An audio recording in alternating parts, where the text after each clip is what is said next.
If you know the enemy and know yourself, you need not fear the results of 100 battles.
The supreme art of war is to subdue the enemy without fighting.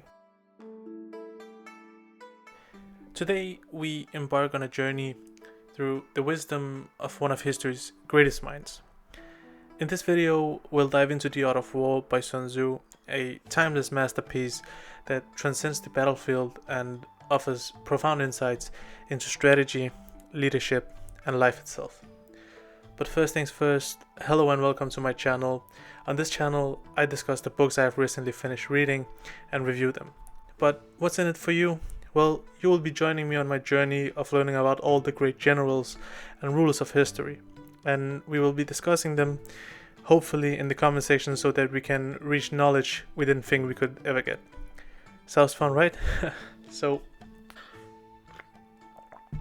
before we dive into the book, let's talk a little about Sun Tzu. So, the Eastern Shu period lasted from 770 to 256 before Common Era. It was a time when China was divided into many small states where each ruled by local lords. This era is split into two parts: the Spring and Autumn period, lasting from 771 to 476 before Common Era, and the Warring States period, which lasted from 475 to 221 before Common Era. During the Spring and Autumn period, there were lots of changes in politics and society. States like Qi, Xin, and Zhou became powerful, and new ideas like Confucianism and Taoism started to emerge. This led to the Warring States period, where intense warfare and competition between the states were the norms. New military technologies and strategies were developed, and states tried to gain an advantage over each other. Now, so let's talk a little about Sun Tzu himself. So, Sun Tzu was a military strategist who lived around this time and wrote The Art of War. His strategies were shaped by the chaos and constant battle of the Eastern Shu period. Sun Tzu emphasized the ideas like deception, flexibility, and knowing your enemy, which were crucial for survival in such a turbulent time, if you could say. For example, he said all warfare is based on deception, reflecting the tricky politics and battles of his era. So Sun Tzu's strategies didn't just influence China, they have impacted military thinking worldwide actually. His work remains a key reference for understanding strategy and leadership even today. One of the most famous people to have used The Art of War is Napoleon. While the book The Art of War is obviously made for war, it's undeniably being used in various places in our societies. Places one wouldn't exactly expect it to be used, such as the football field. The highly successful head coach of the New England Patriots, he openly acknowledged the influence of Sun Tzu's The Art of War on his coaching philosophy and strategies. While it's difficult to attribute his accomplishments solely to the book, its principles have undoubtedly played a role in shaping his approach to football. Belichick explained that his coaching philosophy was based on the teachings of Sun Tzu in The Art of War, and Belichick broke down the sport in simple terms, saying it was key to attack weaknesses, utilize strengths, and adjust to the given situation. Which you quickly realize that Sun Tzu talks about in his book. So, not only football coaches uses The Art of War, but modern business leaders often apply Sun Tzu's strategies to competitive business environments, focusing on strategic planning, competitive analysis, and leadership principles. Sun Tzu is a towering figure in the history of military strategy and philosophy. The Art of War offers profound insights into strategy, leadership, and the human nature, which makes it relevant not only in the context of warfare, but in any competitive field. So let's talk a little about the book itself. The book itself is not a very long book. It has very few pages actually. In my version, I counted 50 pages. This means that if you want to read it, you could probably do it in about a day, while also trying to understand what it is that Sun Tzu is talking about. Now, why do I say that? Well, first of all, his strategies are rooted in military tactics and ancient warfare, so some concepts might not immediately be easy to understand, and not everything Sun Tzu writes in the book will be words you're familiar with. He uses terms such as li. 1 li is about half a kilometer, meaning 500 meters. So if he says 50 li, it means, you guessed it, 25 kilometers.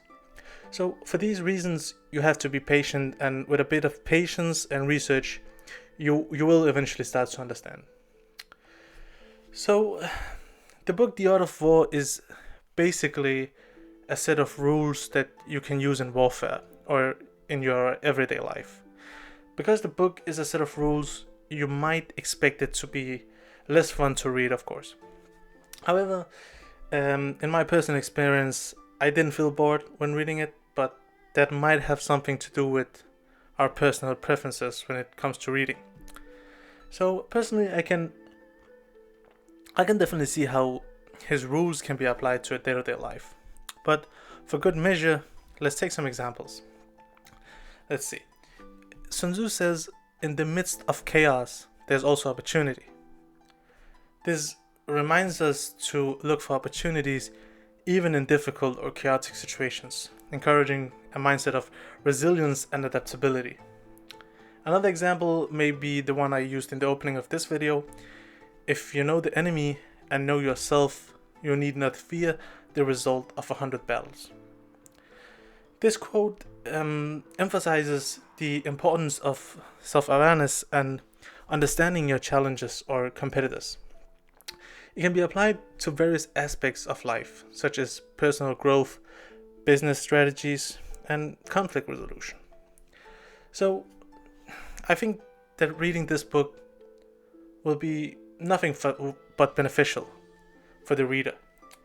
The genius of Sun Tzu is something that I think no one should miss out on.